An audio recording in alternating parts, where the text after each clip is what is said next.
Hey everybody, it's Mike Roofing with Problem Solvers. Welcome back to our YouTube channel. And today we're going to dive right in to our 7 social media tips for your small business.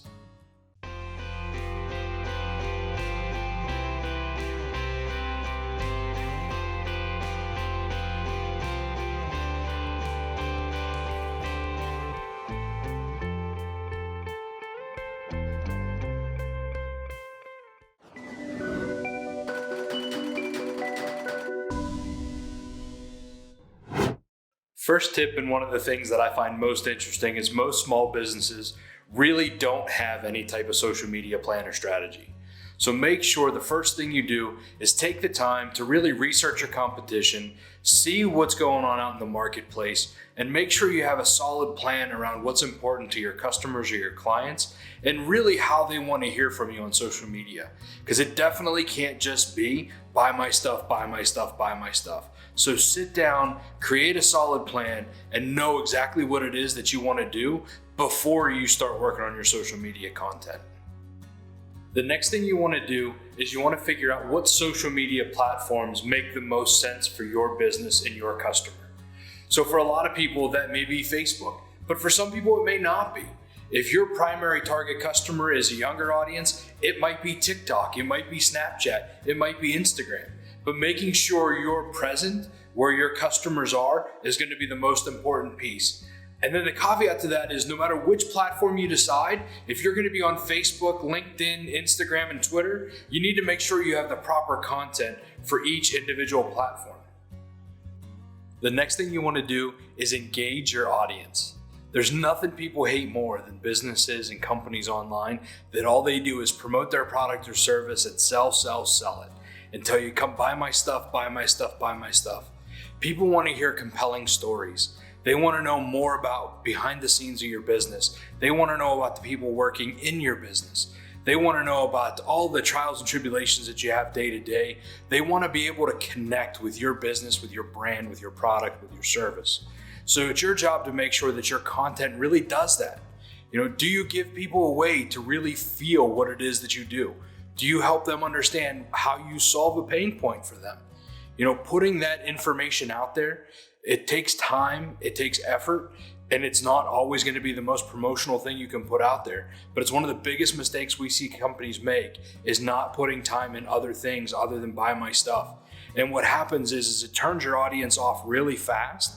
And then more importantly, they don't even necessarily have to unfollow you, but if they don't engage, if they don't like, if they don't heart, if they don't love your post, if they're not sharing it or comment on it or talking to you about it and developing a relationship with you, the algorithms are going to notice that and your content isn't going to get any reach. And that's why you hear a lot of businesses say that Facebook and Instagram and LinkedIn are pay to play.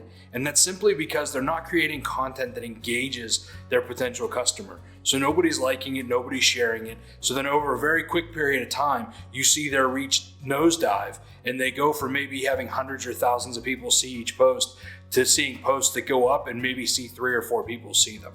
And that's why you see that, because they really don't have a good content strategy and they're really not posting stuff that people really want to interact with and engage with.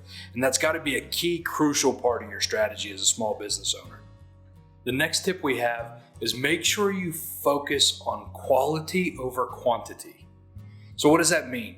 So many small business owners just randomly take pictures, throw stuff up, and there's really no thought or process behind them. You want to make sure that your posts and whatever you put up represent your business the right way. You want to have good quality images so that people want to interact with it. You have to get that engagement. The content that you write has to be good. The message that you share has to be on brand. It has to resonate with people. It has to make them feel an emotion. And that's a key part of what you're doing. So make sure you put together good quality posts and not so much worry about posting 3, 4, or 5 times a day. Is make sure the content you do put out is high quality, it's engaging, and your potential customers are going to love it. Next, you got to make sure you use the right tools. Tools can be a critical part of really making sure that you engage your audience. You can use things from social media scheduling tools that allow you to put your posts out there, create them all at one time, and schedule them out at the day and time that makes the most sense. You can use social listening tools where you listen to see if anybody's talking about your business or your product or your service. and you're able to respond to them, you're able to talk to them online, and you're really able to develop those relationships, social listening tools can be critical.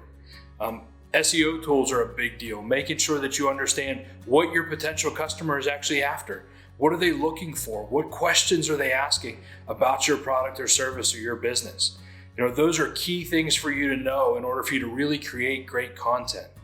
Your image and your video editing tools, whether you use the Adobe suite of software, you use Canva, it doesn't matter what you use, but making sure you find the right tools that fit your workflow and really make the most sense to you are going to be critical to your success. Because if they're not easy to use, you don't understand them, you're not going to use them. And without using those tools, you're not going to schedule the right quality of content at the right time. You're not going to have things that are going to engage your potential customers, and you're really not going to be able to develop that organic free reach that as a small business owner is critical to your success. The last thing you really want to focus on is make sure you track your performance. Using the analytics and seeing what kind of reach you get, what kind of engagement you get, how many people click on links and actually consume your information is critical to your success. That's going to tell you exactly what type of content that your customer really loves to interact with. Do they like to see video posts? Do they like to see content posts? Do they like to see how-to videos like this that give you the best practices in what you're trying to do? And you can actually see, based on how they interact with your content, what's most important to your potential customer. And then you can work more of that into your content strategy. You can create more like that. Is it a particular image? Is it a type of image that they really like that you can continue to make similar ones of to really get their attention, to get them to click on your post, see what it is that you're putting out there, and really help you provide great value for your potential customers so that when they need your product or service, you're the first business that comes to mind. So that's it. Hopefully you found those tips helpful for executing your social media strategy for your small business. If you did, hit the subscribe button and make sure you hit the little bell so you get notified anytime we post new vlogs and teach you more about digital marketing for your small business. In the meantime, if you want to learn more, you can go to our website, problemsolversconsultants.com/blogs, and you can see we have tons of written engaging content that can help you and your small business really succeed in today's digital marketing world. So until next time, we'll see you later.